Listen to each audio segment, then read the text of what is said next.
Olá, o nosso Brasil em Discussão de hoje, temos aqui como convidado o deputado federal Jair Bolsonaro pelo PP do Rio de Janeiro.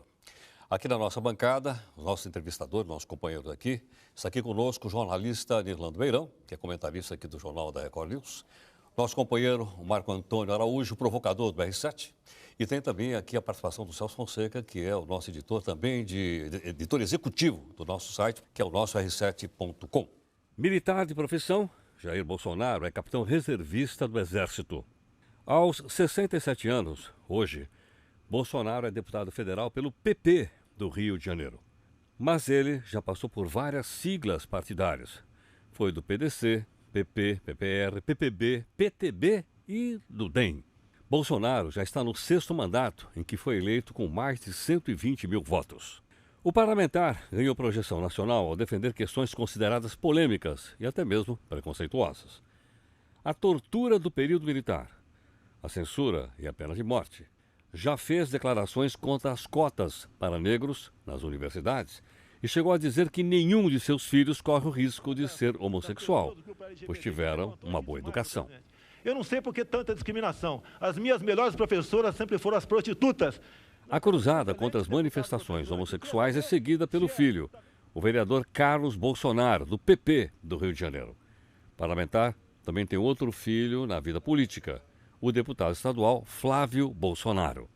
As opiniões já fizeram Bolsonaro sofrer representações por quebra de decoro no mandato. O kit gay não foi sepultado ainda. Dilma Rousseff, pare de mentir. Se gosta de homossexual, assuma. Além das declarações polêmicas, tem projetos que envolvem aumento salarial de militares e permissão para a comercialização do uso de armas de fogo. Deputado Jair Bolsonaro, deputado, muito obrigado pela participação aqui conosco. Eu que agradeço, espero sair vivo daqui. Vamos, com certeza. Também porque o senhor teria que responder já de cara 150 perguntas, nós já acumulamos aqui logo no começo aqui do programa. Bom, nós gostaríamos de conversar com o senhor inicialmente. Nós, e acho que toda a sociedade brasileira, tomou conhecimento do lançamento do livro Memórias de uma Guerra Suja. O livro fala aqui de um ex-agente do DOP chamado Cláudio Guerra e é de autoria de dois jornalistas. Um deles é o Marcelo Neto e o outro é o Rogério Medeiros, que trazem outras informações a respeito do período militar. Deputado, a gente estava conversando um pouco antes, o senhor estava fazendo algumas considerações a respeito do livro. O senhor sabia dessas coisas todas que foram contadas no livro? São coisas novas no que diz respeito à repressão ocorrida durante o período militar, como, por exemplo, o fato dos corpos das pessoas desaparecidas terem sido jogadas num forno dentro de uma usina processadora de açúcar na região do interior do estado do Rio de Janeiro? O livro, né, o papel, aceita tudo. Esse cidadão aí me surpreende que em outros livros, como O Brasil Nunca Mais, o nome dele não apareceu em lugar nenhum, como torturador, como opressor, vamos assim dizer. E agora vem ele com essa pompa toda, eu não sei por que a mídia dá tanto espaço para ele, e não vou nem falar do passado dele. O próprio filho do Fleury disse que a mãe dele estava no barco naquele momento que ele sofreu um acidente. Ele não foi assassinado, como diz aqui o livro? Mas o próprio filho diz que a mãe estava do lado, a 1.000 metros dele, e não aconteceu isso daí. E quando ele fala em incinerar corpos, né, lembrando aí os fornos de micro-ondas da democracia hoje em dia, que é muito comum lá no Rio de Janeiro, ele aponta pessoas que morreram que não tem como você buscar vestígio que teria morrido ou não. Agora, a vida pregressa dele, depois do presidente Figueiredo, inclusive, deixa a desejar. Não apenas por ter executado a própria esposa e a cunhada, né, ter participado de tráfico de armas, assassinatos, roubos. E ele diz agora que encontrou Deus. Foi a segunda vez que ele encontrou Deus, Heródoto. Na primeira vez, ele roubou o dízimo da igreja. Então, é uma pessoa que não tem qualquer credibilidade, porque até não... O senhor quer dizer, então, que o que ele está contando aqui no livro não é verdade? Eu acredito que não. Não, até porque não. Por que só agora? Por que tantos anos depois? Encontrou Deus agora? Ou ele está querendo se arrumar, querer uma bolsa ditadura, algo parecido com uma bolsa ditadura para... Tem remorso, deputado? Existe remorso, sim, acredito em remorso, mas não acredito nesse cara que ele está falando. Que remorso?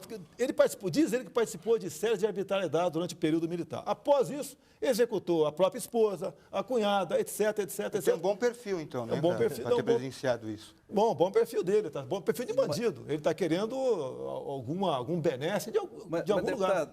Quer dizer, ele levanta alguns fatos que independem da interpretação dele. Por exemplo, o episódio do Rio Centro. Fala da patetada que foi aquele episódio.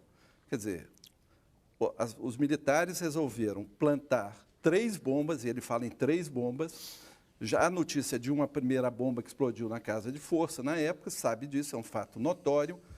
A outra bomba explodiu no colo de um sargento e de um capitão do Exército, infelizmente, quer dizer, não dá para dizer isso, e teria uma terceira bomba. Bom, eu vejo o senhor defendendo sempre o regime militar, e eu sempre me pergunto, o senhor defende a corporação como um todo, o Exército como um todo.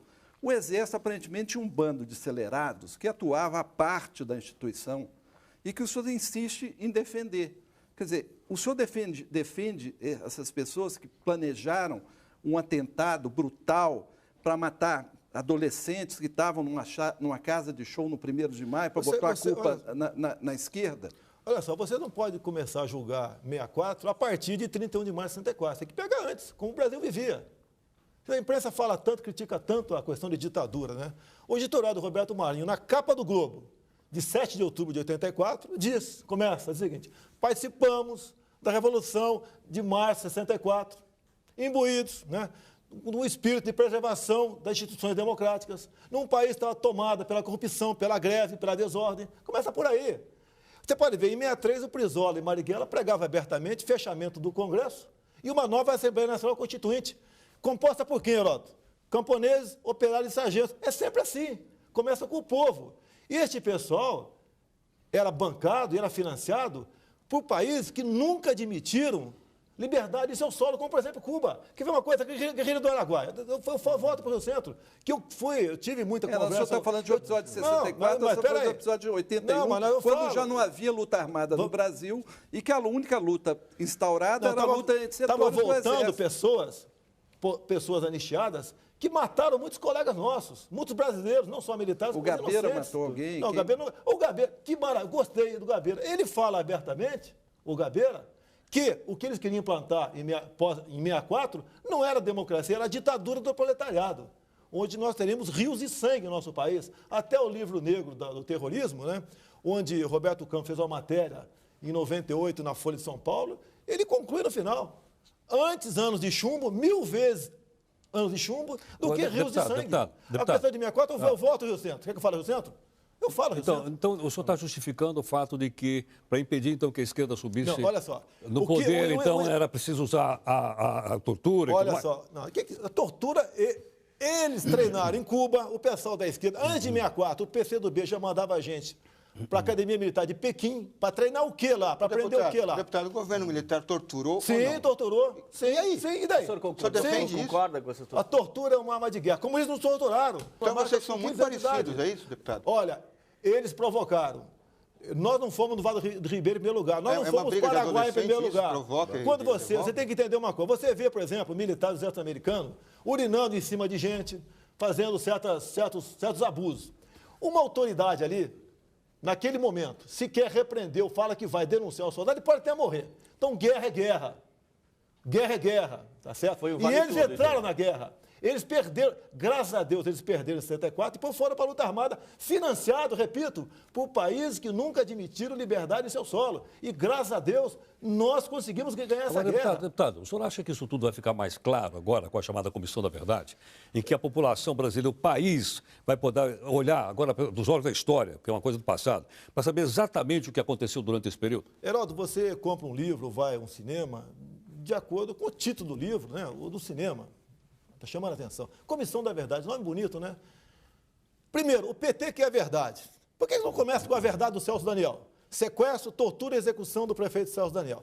A Comissão da Verdade, todos os 7, são indicados pela atual presidente Dilma Rousseff, parte ativa do movimento. Por que a Dilma Rousseff não começa falando da participação dela na VPR, no carro-bomba que matou Mário Cosel Filho aqui em São Paulo? Ou então no roubo do cofre do Ademar? Só para concluir aqui, houve uma comoção nacional quando o embaixador Sérgio Vieira de Mello morreu vitimado por um carro-bomba em Bagdá. Agora, o Mário Cosel Filho, recruta da VPR da Dilma Rousseff, não tem que passar limpo. Vamos falar da Dilma. Eu vi recentemente, nós vimos todos uma foto dela num depoimento na Justiça Militar. Sim. Em que ela aparece com atitude, aparentemente, apesar de ter se torturado, de uma forma bastante serena, digna, altiva, E 2 oficiais do Exército se cobrindo o rosto, eles estavam envergonhados de estarem ali naquela situação? A resposta é muito simples, né? Ela, realmente, a cara dela, sem problema, né? Altiva, né? Simpática, etc. Se fosse uma ditadura, não teria fotografia. Agora, houve a fotografia e a mão na cara era exatamente por um motivo.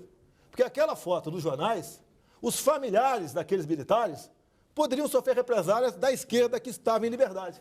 Em Cuba teve algum julgamento? Coreia, Albânia... Então, o senhor acha que tem que apagar esse passado? Quer dizer, a gente não tem que ter essa revisão histórica. Para que serve a anistia? Tem que continuar impune. Quer ver uma coisa? Uma das passagens do Alexandre Garcia entrevistando o Brizola. Olha, vamos lá, me permita aqui. Então, Você fala... Roberto Marinho, Alexandre Garcia. Não, vamos lá. A dado momento, Alexandre Garcia perguntou para o Brizola o dinheiro que ele recebeu de Fidel Castro para a guerrilha do Caparó. Resposta do Brizola. Ô Alexandre Garcia, a anistia está aí para esquecimento, não vamos tocar nesse assunto, é passado, e botou um ponto final. Eu até tive um arranca-rabo, desculpa o linguajar, baixou um pouquinho o nível aqui, com o Brizola Neto na tribuna. Certa vez ele pegou a tribuna da Câmara, tem 2 anos, porque eu quero denunciar, não sei o quê, os militares torturaram milhões de brasileiros. Eu peguei o microfone. Ô Brizola Neto, você está confundindo. Não são milhões torturados. Milhões foi o que teu avô pegou de Fidel Castro para a guerrilha do Caparó e comprou fazenda no Uruguai. Deputado, só para concluir. Ele quis sair no braço comigo. Deputado, só para concluir essa questão, então, da Comissão da Verdade. O senhor está duvidando da honestidade dessa comissão? Haja vista que nós estamos falando de fatos históricos, de fazer um levantamento histórico do nosso país. Quem vai julgar? São 7 indicados. Veja bem, não é um julgamento isso. É uma reconstituição da história do país. Isso não é um tribunal. Bem, o que eles querem, Heródoto, o que eles querem é o seguinte, é um relatório circunstanciado que sirva, Heródoto, você que, pelo que me consta, é professor de história, não é isso? Não sei se pelo que me consta. Para colocar no currículo, nas escolas, a nova história brasileira, botando Zé Dirceu como herói, Genuíno, Frank Martins, etc. como heróis, e nós como bandidos. É isso que eles querem. Agora, quer ver, eu te respondo, pergunto uma coisa. Imagine um tribunal de júri com 7 traficantes para julgar o Beira-Mar. Desculpa, peraí. Primeiro, não estamos falando de tribunal de júri, e segundo, não dá para o senhor comparar uma questão política com uma questão de tráfico de drogas. Nós estamos falando da recuperação da memória do país. Mas a memória, por que não tem ninguém nosso lá, Heródoto? Porque eles têm medo da verdade. E outra coisa, a comissão, Heródoto, tem 4 tipos de crimes. Se essa comissão for mais equilibrada, o senhor concorda? Concordo e colaboro com gente nossa para participar dela. O Coronel Ulício participa... O que é gente nossa? Nós não somos todos brasileiros? Militares que participaram. Então, por exemplo, o Coronel Brilhante... Ele tem um livro. Pois é, o senhor acha que... Tenho certeza que ele participa. Equilibrar, assim. Agora, se eu quero participar, Heródoto, eu quero apurar 4 tipos de crime, né? Mortes, tortura, desaparecimento forçado, ocultação de cadáveres. Não quero apurar. Carro-bomba, bomba no aeroporto de Guararapes, execução do Alberto Mendes Júnior. Eles não querem apurar nada disso. O senhor está prejulgando uma coisa que não aconteceu ainda. Olha, olha só, o exemplo foi há 4 semanas na comissão preliminar, vamos assim dizer, da Luiza Erundina em São Paulo, onde eu entrei. Era comissão reservada. Meu Deus do céu, que verdade é essa? Agora, Heródoto, você vai ouvir agora o que aconteceu lá dentro. Vão me acusar de estar aí vazando informações. Mas você quer verdade ou não quer? Sim, quer? Eu acho que a população então, dos 3 depoentes, 2 eram ex-militares. Um falou o seguinte, entre 3 coisas importantes lá. Olha, eu tinha medo da guerrilha do Araguaia. Quem não tem medo? Né? Porque ele falou, porque o exército não estava preparado. Concordo, não estava. Quando a gente vai perguntar, e o outro lado estava bem preparado, a Erundina não deixa responder. Estava muito bem preparado, que foi preparado basicamente em Cuba. O Fidel Castro merece, ainda em vida, uma estátua, tamanho do Cristo Redentor, em nome da democracia em nosso país. Que ele queria uma democracia em nosso país. A guerrilha foi esmagada. Mas peraí, você quer... Você quer que faça o quê? Você quando captura, quando você mata alguém a 30, 40 quilômetros, selva dentro, não tem como você carregar. E tem que esmagar mesmo. Ué... A Colômbia teve. A Colômbia tem ética, deputado. A Colômbia, que ética na guerra, não tem ética. Você fala em ética em guerrilheiro, em comunista, que matou milhões fora do Brasil. Existe uma comissão internacional hoje em Haia que está julgando crimes de guerra em todos os lugares. Por hora só pegaram os africanos, os veteranos africanos. Tem algum momento que a gente vai ter que chegar. Isso é uma comoção internacional, quer dizer, por que não voltar à história? Entender o que se passou, inclusive do ponto de vista das Forças Armadas. Sei que eu não consigo entender. Exatamente. As Forças Armadas não querem expor, vão pagar o preço histórico de ser julgado como uma corporação que torturou. Não, mas peraí, mas antes tem que fazer a tortura que esses caras fizeram. Tem um cara morto aqui, você não pode partir do momento que eu dei 5 tiros nele. O que ele fez até tombar morto? Agora, Vocês não discutem isso? Deputado, tortura é crime hediondo. O que é hediondo? Olha, devemos aos militares das Forças Armadas, naquela época, a liberdade que nós temos hoje em dia.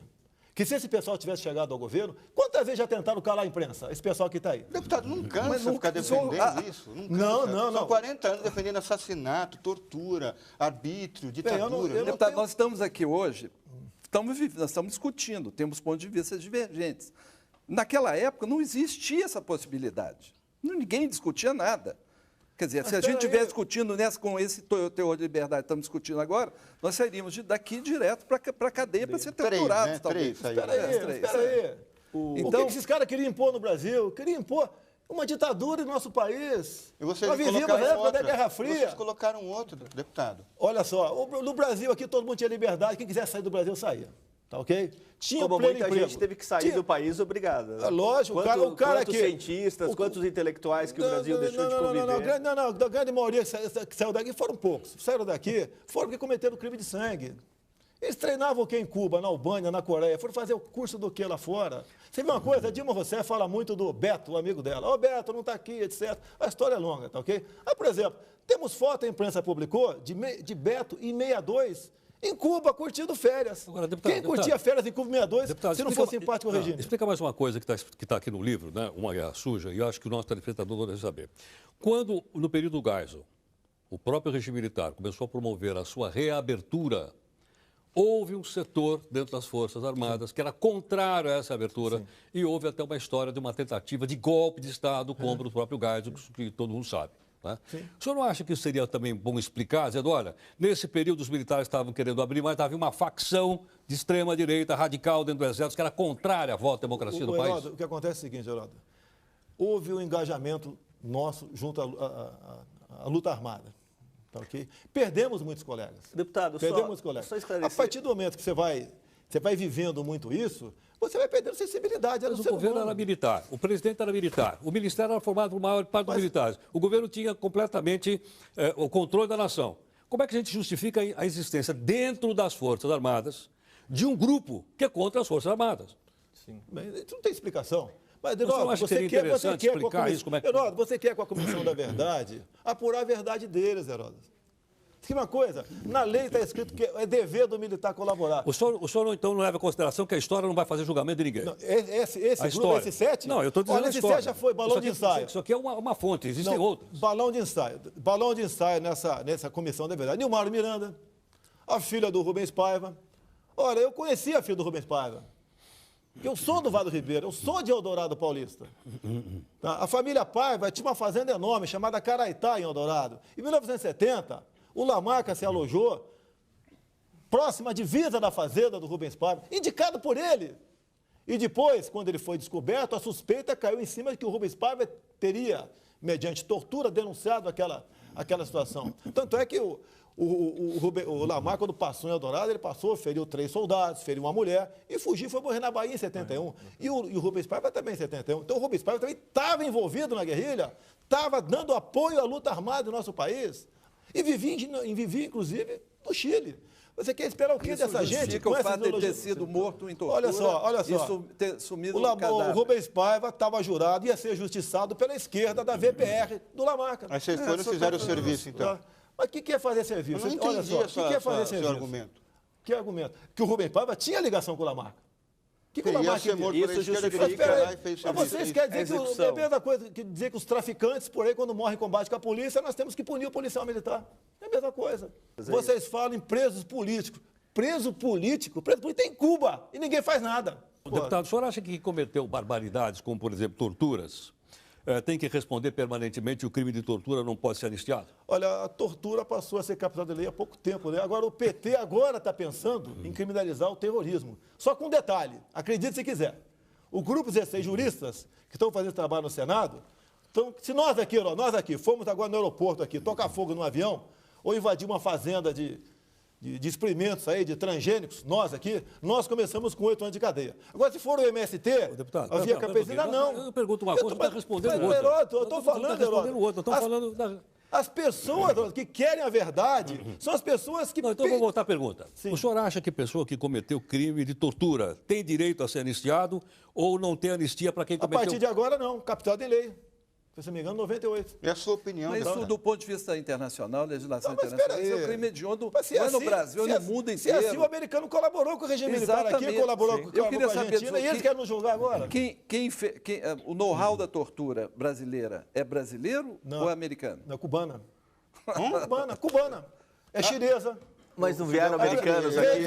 Olha só. O senhor... Olha só. Não é palavrão que eu vou falar aqui, não, pelo amor de Deus. Tá? Entre as técnicas cubanas, tem a merdaca, ou seja, afundar preso em merda. Tá ok? Isso sempre se praticou em Cuba. Sempre. Em 82 foram os 200 últimos fuzilamentos em massa em Cuba. E esse pessoal que é a verdade é o pessoal que admira Fidel Castro. O Lula há pouco tempo falou que Fidel Castro é um exemplo, modelo superior de conduta ética. Ele falou que na Venezuela pode faltar tudo, menos democracia. O senhor só defende, o senhor sempre usa o erro do outro, defende o outro. prejudicar o seu. Guerra é guerra. Se nós fôssemos complacentes, como a Colômbia foi com os seus guerrilheiros, teríamos hoje no coração do Brasil uma FARC, como a Colômbia tem lá. Então é guerra. Você não tem como... Eu fico chateado muitas vezes quando eu vejo aí armas, por exemplo, o policial militar achando que o policial militar não pode ir desarmado para casa, que a arma dele tem que ser não letal, etc. E o vagabundo está com fuzil. E como que o senhor participou dessa guerra? O senhor já era militar? Não, eu entrei no Exército em 1973, Escola Preparatória de Cadetes em Campinas. A minha colaboração, no caso Lamarca, é que eu morava em Eldorado Paulista, ouvi os tiros dele, e quando o Exército acampou às margens direitas do Rio Ribeira de Guape, eu me aproximei do acampamento e conversava, dava dica, era palmiteiro. Eu raramente usava um alpargatas aqui, um bamba moral, um roda, e colaborei nesse sentido com o pessoal. Inclusive, lá, devo a eles, né, um ICAM, um panfleto sobre instrução de concurso. Foi aí que o senhor se encantou pelo Exército? Eu me apaixonei pelo Exército Brasileiro. Deputado, o senhor acha que dá uma boa contribuição à democracia brasileira, defendendo, obviamente, algumas posições polêmicas, porém respeitáveis? Todos nós aqui respeitamos as suas opiniões, obviamente, ainda que a gente não concorda, mas estamos respeitando. O senhor faz parte de um partido político chamado PP, né, que tem, entre outros militantes, o senhor Paulo Maluf, que também tem uma ligação forte com a ditadura, e tem também pesa contra ele uma série de suspeitas a respeito de malversação de dinheiro público. Né? E, vez por outra, a gente ouve dizer que ele não pode sair do Brasil porque ele está na lista da Interpol. Como é que o senhor se sente, né, politicamente, dentro de um partido? É de direita o PP também ou não? Eu sei que eu sou de direita. O senhor é de direita. Como é que o senhor se sente, então, dentro do PP, fazendo política no Congresso Nacional? Olha, eu não voto com o meu partido, nem com esse, nem com os outros ao qual eu pertenci no passado. Digo de passagem, a grande maioria eu deixei o partido porque ele foi extinto, foi se fundindo com outros partidos. Agora, e se eu tivesse no PT do Zé Disseu, do José Genuíno? Estaria muito mais desconfortável ainda. Agora, você tem que ter um partido. Eu sou respeitado dentro do meu partido. Não, geralmente lá, quando tem um voto só contrário, o pessoal já fala, nem procura saber quem foi, sei que foi o Bolsonaro. E a contribuição que eu dou com a democracia, tanto é verdade que eu dou, porque você me convidou. O senhor acha que contribui para a democracia fazer parte de qualquer partido político? Quer dizer, qualquer partido serve? Não seria bom ter partido forte para ter uma democracia? O senhor está dizendo que um partido não significa nada? O que é partido forte? Você sabe como é que funciona a política no Brasil. São os partidos ou grupo de pessoas, né, que em troca de alguma coisa, tá, dão seu apoio ao governo. Mas aí, eu não participo disso. O senhor estimulou seus filhos a serem políticos? Não, estimulei a não ser militar, porque, lamentavelmente, nós somos uma classe aí, tá, de terceira categoria para o governo anterior e de quarta para esse governo que está aí.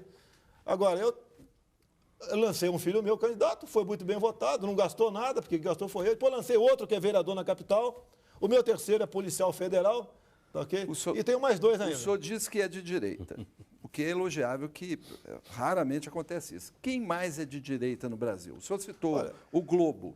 As organizações Globo são de direita ou não? Não, eu não vou julgar a imprensa aqui. Mas quem mais? O senhor está solitário? Sozinho todo mundo, deputado. Não, eu estou sozinho. Eu tenho 120 mil votos. E não vem só de militar esses votos, não. Já Inclusive, dizem alguns especialistas aí que eu devo ter 500 mil votos na próxima, depois dessa questão aí da homofobia. Ninguém duvida da sua representatividade, mas quem mais? Você está sozinho nessa briga? Mas eu tenho. Olha só, quando o PT era oposição, o PT votava comigo. Agora que o PSDB é oposição, o PSDB vota comigo. O senhor percebeu um espaço político com esse tipo de atitude, quer dizer, mais radical? Eu não posso buscar uma maneira de se perpetuar na política, né? O voto pelo voto, eu tentar agradar todo mundo. O grande defeito do político, né, brasileiro é tentar agradar todo mundo. Por exemplo, eu fui o único a votar contra a proposta de emenda à Constituição do Antônio Carlos Magalhães, que criava o Fundo de Combate à Pobreza. Porque a única verdade que tinha ali é que aumentou a CPMF, 0,30 para 0,38, e virou essa demagogia que está aí. O governo gasta, né, entre seguro... Aí, primeira mão para você, ó, entre seguro-desemprego e Bolsa Família, o ano passado, ele gastou 40 bilhões de reais. E esse pessoal não está computado como desempregado. E tem aumentado esses custos, esses discursos. Então, isso aí é tudo cabresto, voto de cabresto para o governo. Se eu der 20 reais para você votar em mim nas eleições, eu posso perder meu registro, ser cassado. Agora, o governo dá para 10 milhões de famílias de forma vitalícia. Agora, né? deputado... 40 bilhões por ano e tudo bem. Como é que um programa como esse, que você acabou de criticar, é reconhecido internacionalmente por outros países do mundo como uma forma de redistribuição de renda e responsável por tirar uma quantidade enorme da população brasileira que estava abaixo da linha da pobreza e colocar acima da linha da pobreza? Mas é lógico que a comunidade internacional bate palmas, aplaude. Nós aqui não investimos em educação. O senhor preferia a gente investe aqui em acomodação. O senhor preferia que não existissem esses programas? Tem que ser temporário. Eu posso te ajudar com o meu amigo por alguns meses para tu sair da miséria, por causa do emprego. E não de forma temporária com o dinheiro dos outros, para te garantir na polícia. Até porque o Lula dizia, quando era oposição, que naquela época o Bolsa Família tinha outro nome, que isso acostumava apenas a pessoa, né, a ociosidade e a votar no PSDB. E a Bolsa Família é uma mentira.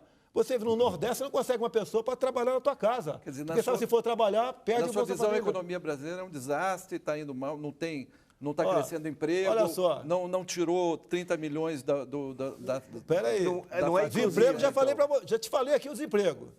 Tá? O pessoal que recebe Bolsa Família e recebe seguro-desemprego está como empregado. Está como empregado. A menor taxa de o senhor preferia que mas é lógico. O senhor preferia que essas pessoas ficassem... Quem recebe Bolsa Família... Você concorda que quem recebe Bolsa Família esteja no governo cadastrado como empregado? Ou como recebe seguro-desemprego? E aí, seguro-desemprego hoje em dia um mar de corrupção no nosso país. É comum, comuníssimo, patrão fazer acordo com o empregado. Vamos acabar com o seguro-desemprego, isso eu proponho? Olha só, é comuníssimo o seguro-desemprego, o patrão fazer um acordo. Ele ganha o seguro-desemprego, trabalha na informalidade, isso é comum. Agora, essa bolha, hoje em dia, em média, cada servidor público deve 4 remunerações a título de empréstimos. O governo, com essa medida que está tomando agora, tá, essa bolha vai crescer, porque ele não segura lá os empréstimos bancários. Porque ele quer dinheiro no mercado para poder rodar a economia. Eu estou constrangido de concordar com o senhor, é verdade. Tá, tudo bem, obrigado. Eu não sou economista, hein? Eu sou apenas um capitão de artilharia, mas sempre atiro para frente, tá ok? Eu tiro para frente. Então, na verdade, essa bolha vai estourar um dia. Eu até recomendo quem tem dinheiro, compre alguma coisa, compre imóvel, não deixa guardado na poupança. Nossa, vai ter problema, vai perder isso aí. Bom, vamos fazer então o intervalo? A gente faz aqui um intervalo nesse nosso programa de hoje. Hoje o nosso entrevistado aqui é o deputado Jair Bolsonaro. E nós voltamos em instantes. Até já.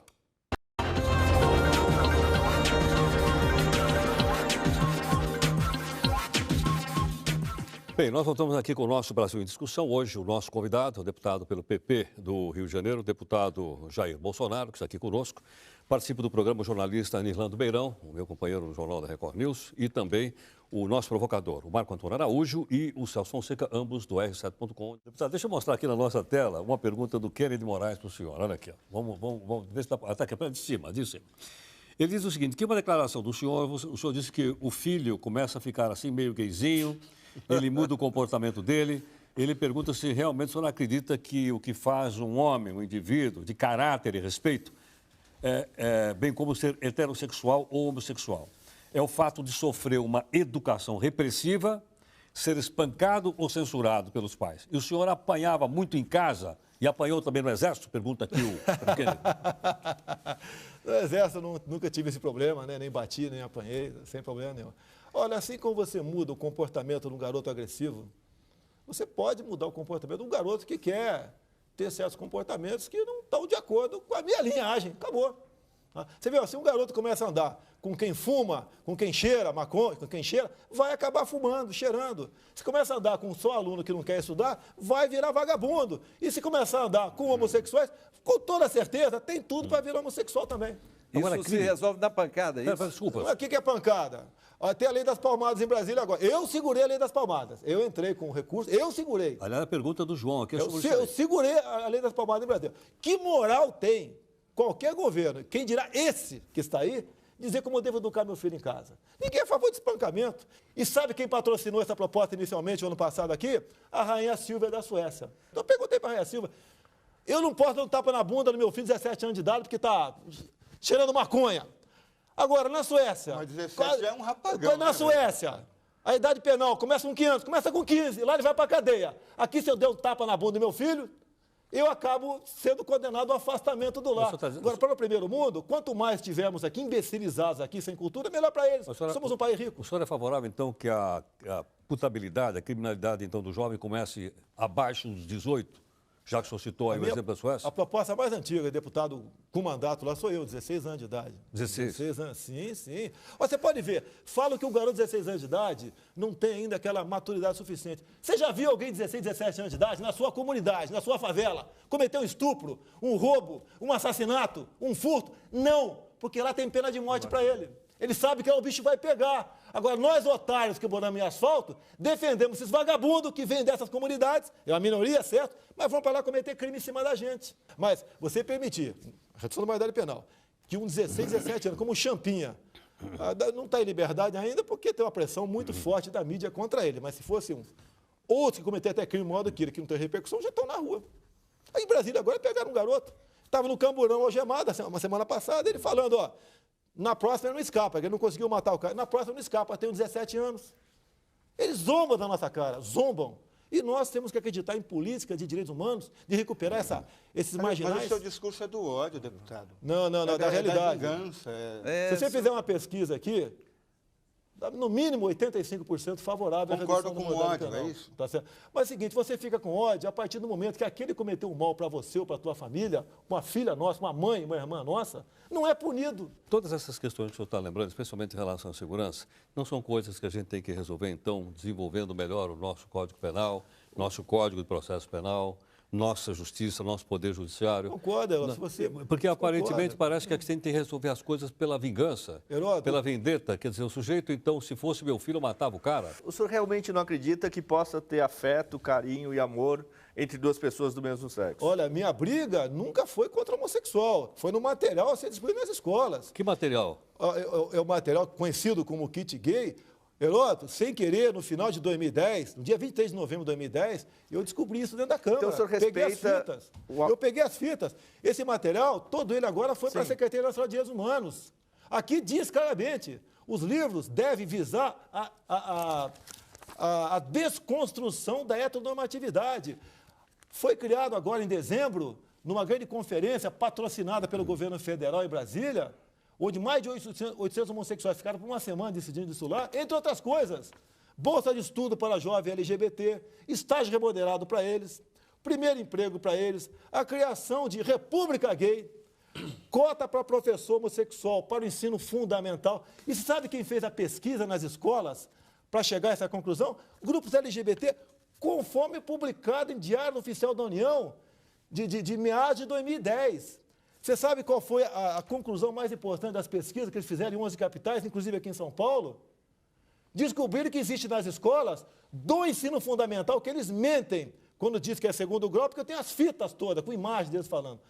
A questão mais importante que eles levantaram é que existe mais meninos gays que meninas lésbicas. E eu quero saber, tá? Se o neto de quem está assistindo a televisão, a filha de 10 anos, 8 anos, que está assistindo televisão, como é que chegaram a essa conclusão? Fizeram uma pergunta discreta para o menino, coçaram a cabeça dele, deram um beijinho no cangote dele, ver se ele se arrepiava. Quero saber. E o governo não responde. Deputado, por mais polêmico e de fato mal redigido, eu conheço um pouco o tal do kit, conheço né? também. A essência de estar nos parâmetros curriculares, na Lei de Diretrizes e Bases de Educação, é pregar tolerância. É pregar que todas as pessoas aceitem a diferença. Essa é a alma, a essência, o senhor convive com homossexuais? Desse projeto. O senhor é contra Pode ser que tenha a algum tolerância? Aqui, eu não sei. Tá ok? Não sei. Tá ok?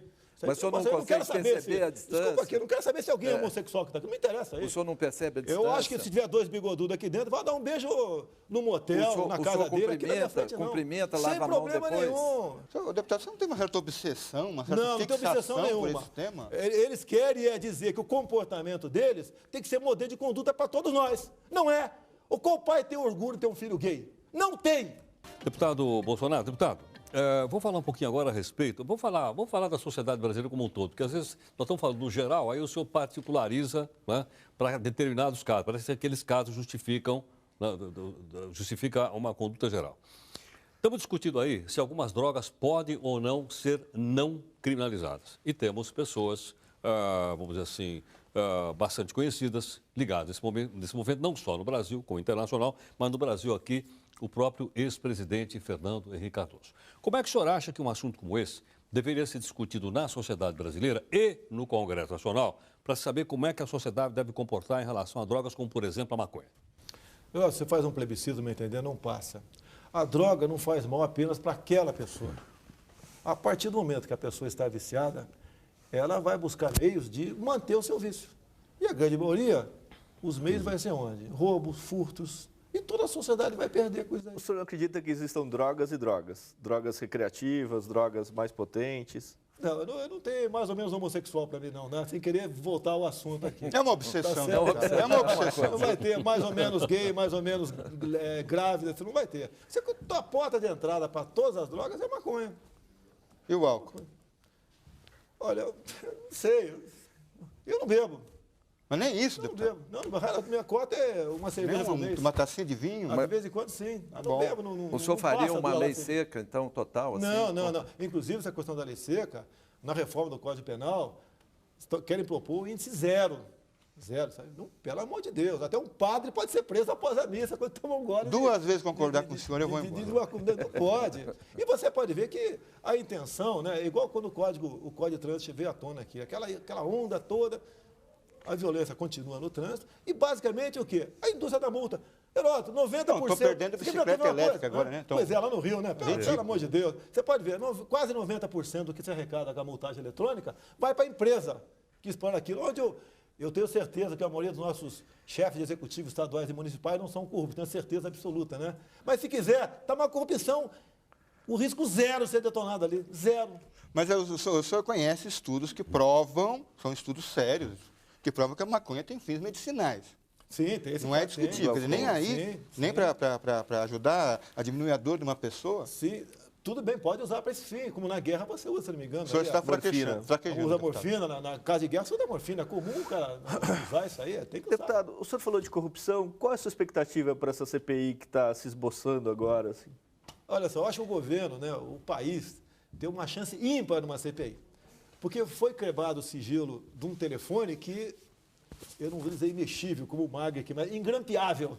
Tá? A certeza daquele grupo Nextel é que aquele telefone era risco zero de grampo. E a partir do momento que você quebra aquele sigilo, você abre todas as ligações que ele fez. Agora, eu não acredito que ela chegue ao bom termo. O que querem agora? Apurar o caso, a vida do Cachoeira. O Cachoeira está resolvido, tudo contra ele foi levantado. Nós temos que ver agora as ramificações dele. E talvez o PT, para atingir o Marconi Perillo, tá certo?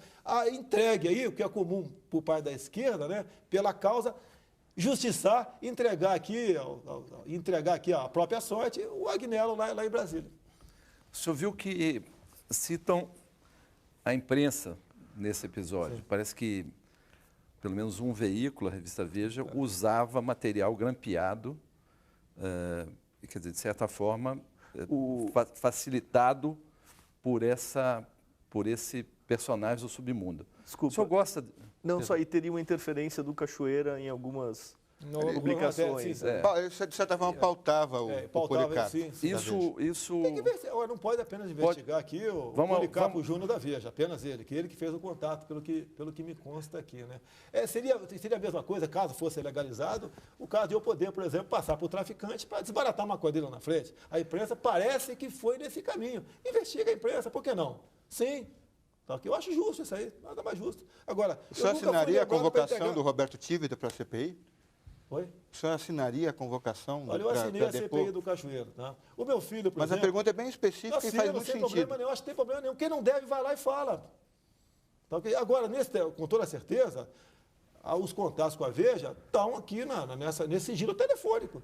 Se ele falou em momentos outros, no ano passado, por exemplo, tantas vezes, etc., como, por exemplo, tem mais 3 ligações do Demóstenes e do Cachoeira, comprova que tinha algo mais além do que estava acontecendo. O senhor concorda que uma revista use material de um araponga, por exemplo, para produzir conteúdo editorial, por exemplo? Olha, olha só, teve o caso do contra-cheque do Caseiro.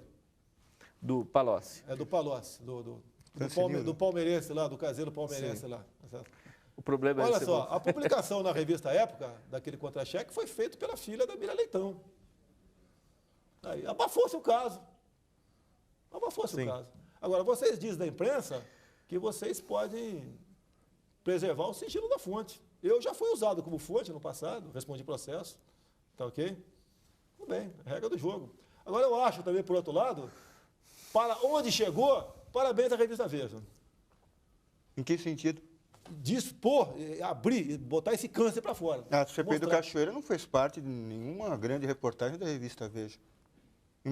No auge da CPI do Cachoeira agora, a capa era sobre o mensalão. Olha que coisa mais extemporânea. Tudo bem. Então, e o Santos Sudário também, né? Aí, tudo bem. Tá, okay? Mas veio à tona esse caso, né? Veio à tona. Deputado, o senhor acha que, já que a gente está falando em CPI, as ligações da empreiteira Delta, que devem ser apuradas também na CPI, parece que há uma limitação geográfica em ficar só ali na região central do Brasil. Só que essa empreiteira tem obras espalhadas por todo o Brasil, inclusive no seu estado, Rio de Janeiro, aqui em São Paulo, etc. Na sua opinião, deveria ser aberta para todo mundo? Ou seja, deveríamos chamar, por exemplo, o governador do Rio de Janeiro, Sérgio Cabral, para explicar aquelas fotos dele lá com o dono da Delta? A Assembleia Legislativa do Rio de Janeiro começou a colher assinatura para uma CPI lá do Cachoeira nossa lá. Ontem tinham 14 assinaturas, hoje passou para 13. O seu filho assinou ou não? Assinou a CPI, foi pressionado já para retirar o pressionado por quem? Já foi, calma lá, eu tenho que preservar meu sigilo, calma lá. Foi pressionado, você está louco para me pegar aqui, né? Foi pressionado já. Ele, inclusive, ele falou que não ia retirar, ele falou o seguinte, fala para o meu pai mandar eu retirar, vê se alguém ligou para mim. Não ligou, ele não deu favores para ninguém, nem o meu partido. Respeito todos da Câmara dos Deputados, tá certo? Não estou lá para buscar lá furo lá dentro, que tem bastante, tá ok? Mas eu faço a minha parte. Veja bem, o senhor fala em respeito, mas nós mostramos na abertura do programa uma maneira desrespeitosa do senhor em relação à presidente Dilma Rousseff, que o senhor gosta, não gosta? É a presidente de fato, da República. O senhor já pediu desculpas para ela? Não vou pedir, eu não vou pedir. Desculpa ela tem que pedir para a sociedade, por estar enganando a sociedade, é a questão do kit gay. Já teve outros passos dentro da Secretaria Nacional de Direitos Humanos. E ela tem uma causa de amor com a causa gay. Quem fala que diz que não tem? Tem. Por que o senhor escapou da cassação até agora? Eu já escapei vou chutar aqui, 30% de cassação. Tá, okay? É tudo por ocupar a tribuna. O pessoal fala tanto em liberdade de expressão, né? Quando ocupa a tribuna, geralmente, né, às vezes um pouco mais inflamado, vem processo de cassação em cima de mim. Eu não vou deixar de falar. Inclusive, certa vez, né, estava tão pesado, quando eu bati no Fernando Henrique Cardoso, tinha que fuzilar 30 mil corruptos, a começar com o FHC, quando ele privatizou a Vale do Rio Doce, queria que eu pedisse desculpa para me livrar do processo de cassação. Deputado, você não acha que há uma diferença entre falar sobre questões políticas de um governante e falar a respeito da sua personalidade? Não, ou seja, pode dizer que o personagem, que ele não é competente, mas você vai e ataca a figura da pessoa? Não é Quer dizer, ao invés da gente fazer política, a gente faz uma retaliação, como o senhor fez, nós mostramos aí no começo da matéria. No meu entender, não foi. O momento exige isso. A agressão à família brasileira é incomensurável, E alguém tem que chamar a atenção. Se não chamar... se eu não tivesse esse comportamento, eu não estaria no teu programa. Eu não faço isso para estar aqui. Tá, mas eu sou chamada porque ou vocês querem tirar um leite de mim, a presidente Dilma tem uma filha. Se o senhor fosse filho da presidente Dilma, o que o senhor faria com um deputado que tratasse ela daquela forma? Peraí. Pelo amor de Deus, olha só, o crime que ela está cometendo ainda na questão do material homoafetivo nas escolas merecia chamar atenção. Eu passei 6 meses apanhando na Câmara nessa questão do kit gay. Depois a bancada evangélica entrou na briga. Se não fosse a bancada evangélica, não teríamos ganho essa guerra. Não teríamos ganho. O senhor se sente legitimado a falar pela família brasileira? Olha, o senhor se julga um porta-voz da família brasileira? Tem cara que me detesta, tem cara que quer me fuzilar, tá certo? Agora, eu sou eu, você sabe que eu sou. Eu não mudo. Se for o presidente da República for um outro, de outro partido, em 2015, eu não vou ser diferente do que está aqui. Eu quero ser amigo do presidente, não consegui ser até hoje. Eu quero ter um prefeito amigo, um deputado, não consigo ter, lá no Rio de Janeiro, não consigo ter ainda. Agora, eu falo no coração. Se eu não tivesse oportunidade, não tiver imunidade para falar, eu vou ter para quê? Para buscar ali meandros no orçamento. O senhor acha que falando do jeito que o senhor fala, muitas vezes atacando as pessoas, aí está a sua imunidade, né, e o seu direito de expressão, o senhor acha que o senhor contribui para a democracia com isso? Acredito que sim. O que acontece é o seguinte, é natural do político do Brasil atualmente, é contemporizar, é deixar para lá... Não, o senhor é a direita que saiu do armário. Isso eu reconheço e é um elogio. É um elogio. O senhor fala o que muita gente pensa. Olha só, eu lembro do meu tempo de quartel, nativa, né? Eu via certos absurdos, eu ficava doido, dava pirueta lá fora do quartel, etc. Agora que eu estou em Brasília, eu não vou deixar de botar isso para fora, de buscar uma solução. Quer ver uma coisa? Olha uma coisa que me revolta. Então, aqui uma certa defesa da Dilma Rousseff. Por ocasião das eleições de 2010, ela mandou uma carta aos comandantes militares, dizendo que ia manter a política de reposição salarial dos militares. A exemplo do Lula. A imprensa noticiou isso aí. Eu tenho a original da cópia dessa carta. Qual o reajuste para os militares do ano passado? 0. Qual o reajuste desse ano? 0. E agora, semana passada, o Celso Amorim esteve lá no Senado, e o senador do Paraná, fugiu o nome dele aqui. Requião? Foi Requião?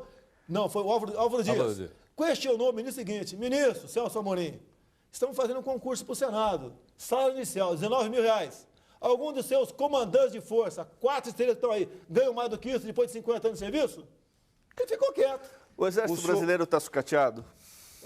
Olha, se você precisar, alguns podem falar que ainda bem, né? Se precisar, por exemplo, a Brigada Paraquedista, que é a nossa tropa móvel, sair de lá para ir para Porto Alegre, para São Paulo, para Brasília, não é nem a Brigada Paraquedista. A aeronáutica não tem aviões para isso. Para deslocar 2 mil homens, não tem avião para isso. Se você precisar subir, por exemplo, para a Serra das Araras, do Rio de Janeiro, com a 9ª Brigada de Infantaria lá da Vila Militar, metade das viaturas ficam lá na Serra das Araras. Por quê?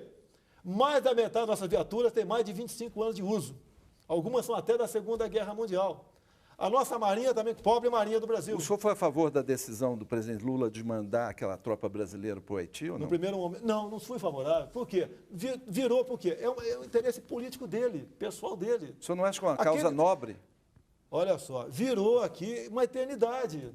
Virou uma eternidade. Interesse por causa de uma vaga do Conselho de Segurança da ONU. Sim, faz tudo isso em cima de uma vaga, que inclusive, você pode ver, na guerra do Iraque, né, os 5 que têm poder de veto, a França falou não. E eles invadiram. O Brasil quer uma cadeira lá para servir cafezinho? Para botar alguém nosso só para servir cafezinho para eles? Com essas forças armadas que nós temos aqui, não vale a pena o patriotismo, o heroísmo e a dedicação dos militares. Quer saber de uma coisa? Sabe quantos capitães e tenentes pediram baixa em março desse ano? 37. Em abril, 27.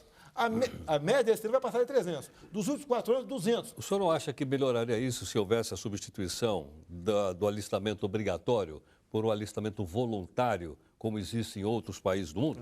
Olha só, hoje em dia, praticamente quem serve é voluntário.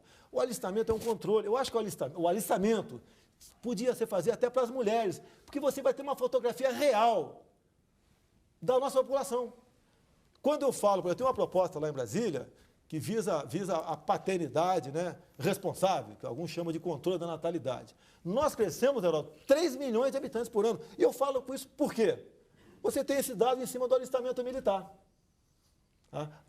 O ano passado foram 1.600.000 moleques, garotos, que se alistaram no serviço militar. Então, multiplica por 2, tira os mortos, dá mais ou menos 3 milhões de habitantes por ano. Nós não temos como dar vazão a esse tanto de gente no nosso país. Se você for levar em conta que cada um de nós produz 900 gramas de lixo por dia, são 180 milhões de quilos de lixo por dia. Falta aterro sanitário, São Paulo, água potável, circulação, poluição. Vai chegar um ponto, tá, que nós vamos para o fundo do buraco. Vai virar aqui uma terra de ninguém. Deputado, quanto as Forças Armadas consomem, já que o senhor falou que a situação do material é precária, mas vamos dizer quanto as Forças Armadas consomem do nosso PIB? Olha só. Somando os inativos, Olha que só, são muitos. A folha total de nativos... Folha total, quanto é que nós gastamos por ano? Folha total de nativos, pensionistas, ex-combatentes e os ativos, 45 bilhões de reais. 45 bilhões, que é o déficit da Previdência Social. É, mais ou menos assim. 45 bilhões. Isso está incluindo também as filhas dos militares que recebem aquela pensão? Eu te respondo da filha numa boa. Hã? Em 1960... O senhor não acha que... Não, eu sei como você é teu... Eu vou te responder, você nem perguntar, eu vou te responder. Em 1960, o pecúlio era nosso. Nós criamos esse fundo e nós administrávamos esse fundo. E o governo resolveu fazer o quê? Viu aquele montante, aquele volume de dinheiro e falou, me dá essa grana aí que eu pago as suas filhas. E assim foi feito. E nós descontávamos naquela época 2 dias do soldo da nossa remuneração. Foi o governo militar, hein? Hoje em dia... Foi o governo militar. Não. Foi no governo militar. Não, 1960. Não, foi em 60. O pecúlio 2 dias de soldo anual. Não, por mês. Por mês. 2 dias do soldo. Hoje em dia, nós descontamos 9% da remuneração bruta. Tal que aumentou drasticamente o desconto. Agora, a pensão da filha, Heródoto, acabou em 2000, com a MP 2215, que não foi votada até hoje. O Congresso está indo para o 12º ano sem votar uma medida provisória, que esculhambou a nossa Previdência. Acabou com a pensão da filha, justo, a partir daquele momento não tem mais. Mas esculhambou a nossa. Tanto é que o reflexo dessa MP são as evasões. E eu não tenho o número de praças que vão embora via concurso público ou pede demissão todo ano, porque não é publicado. Os 45 bilhões que o senhor falou é apenas para manutenção das Forças Armadas. Não, manutenção não. Folha de pagamento. Folha de pagamento. 45 bilhões, folha de pagamento. Então aí é muito mais. Não, por fora aqui, Aí, o investimento é quase zero, Heródoto. Você pode ver. Não estou falando de investimento, estou falando de despesa. Manutenção, A né? despesa Que vai é sair dos manutenção, é impostos. combustível, Sai dos impostos, viatura, manutenção, etc. Vai perto de Armamento, quanto vai? Vai aproximadamente mais 8 bilhões de reais, aproximadamente. Agora, você pode ver, na Antártica aqui, estava se investindo um pouco mais de 10 milhões de reais por ano. Agora, o Lula deu para o Fidel Castro 1 bilhão de reais para fim de prospecção de petróleo e reforma do Porto de Maré. E a Dilma, agora, na última ida dela lá, ela já tinha dado 100 milhões e falou que vai completar no governo dela. Mas são financiamentos, né? São financiamentos. Financiamentos que vai favorecer empresas brasileiras para prestar serviço lá. Heródoto, 2 bilhões de reais para Cuba, Heródoto. Pelo amor de Deus, Heródoto. Não, nosso país tem regiões paupérrimas aqui. Cuba é outra obsessão do senhor? Sim, eu não concordo com aquilo que está lá. E Guantánamo? Guantánamo é legal. Olha, tem o ministro da Defesa americano, o Donald Ruff, o último, né? Tinha uma mulher que reclamou sobre Guantánamo e falou, olha, leve um desses terroristas para tua casa. A primeira coisa, começa usando burca. Aquele pessoal lá, são terroristas, poxa. São gente que não tem amor à própria vida. Vai ter a tua, a minha, dos outros, não vai ter. Tá, okay? E o que devemos fazer com ele, então? Ok? O que fazemos com ele? Julga e condena ou absolve e resolve o problema. Porque a jogar o mar. São centenas de pobres cubanos que todos os anos morrem aí, mordidos por tubarão, fugindo da ilha da fantasia. Deputado, nós estamos chegando aqui ao final do nosso programa. Várias vezes o senhor disse que sou de direita e, obviamente, a gente respeitava a sua posição de direita, como já vieram pessoas de esquerda aqui, todos são respeitados. Só define para mim o que é ser de direita. Não sei. É ser oposição à esquerda que está aí. Tá, que usa demagogia, é o populismo, tá? É a enganação, é não investir onde deve investir. Tá, okay? É posar de vestais da democracia que não são, eles nunca foram democráticos. Então posso entender que ser de direita é ser contrário à esquerda que está aí. A esquerda que está aí. Eu defendo pena de morte, eu sei que é causa perto, Heródoto. Eu defendo a redução da moralidade penal, uma paternidade responsável, tal. Eu defendo tudo isso aí. Reservas indígenas, um crime que acontece no nosso país, a demarcação de terras. O senhor acha que em 8 anos de governo Lula o país não melhorou? Olha, ele pegou o que sobrou do início lá de Itamar Franco, do Plano Real. Se não fosse ele, pelo amor de Deus. O Daniel me lembrou aqui agora o seguinte: o senhor votou a favor da mudança no Código Florestal? Votou junto com os ruralistas? Votei. Olha só, quem é o grupo responsável pela agricultura do PT? Me responda. É o MST. Eu fiz um discurso lá, inclusive, em cima dos 3 milhões de habitantes que nós crescemos. O mundo, ano passado, está em 7 bilhões de habitantes. Em 2025, seremos 8 bilhões. A China está se transformando num país consumista. Vai faltar comida para nós aqui, Heródoto. Então, o que é a bancada ruralista? É a bancada que bota aqui o churrasquinho na nossa mesa final de semana, é o arroz de todo dia. É o cara que produz. E aqueles que invadiram e derrubaram, o senhor acha que devem ser indultados? Como Sim, propõe o código? sim. Indulta o pessoal? Sim, não tem, são multas impagáveis. Sim. São impagáveis, tá certo? Se apropriaram de terras públicas? Oi? Se apropriaram de terras públicas. Ô, Heródoto, E não- terra pública não cabe nem uso capião, Heródoto, tá ok? Não, então é você que- tira os caras é de que lá. quando o MST se apropria, não diz que é revolução. Quando o pessoal Mas vai você lá ocupa tomar... para quê? A última foi em Sarandi, do MST. Invadiu lá um local de vacina de animais e acabou com tudo aquilo e tudo bem. Tá certo. Bom, deputado, o nosso tempo está esgotado. Eu queria agradecer a participação do senhor. Quando o senhor disse por que foi chamado aqui, porque nós pretendemos chamar aqui pessoas que pensem de maneira diferente. Opa, muito bom. Respeitamos todas as pessoas que Então estão aqui. serviu para alguma coisa aqui. Não, sem dúvida. Né? O senhor foi chamado porque o senhor pensa de maneira diferente, nós respeitamos e temos o direito aqui de meus debater parabéns pro- democraticamente, não só com o senhor, como outros que virão E aqui. meus parabéns, você cresceu no meu conceito. É uma iniciativa aqui da Record News. Quero agradecer, então, ao jornalista Nilando Beirão, o jornalista Marco Antônio Araújo e também o jornalista Celso Fonseca. Muito obrigado a todos. E nós convidamos você para um outro debate tão acalorado como esse, mas aberto, democrático, franco, livre e com garantia de liberdade de expressão aqui da nossa Record News. Até mais. Obrigado.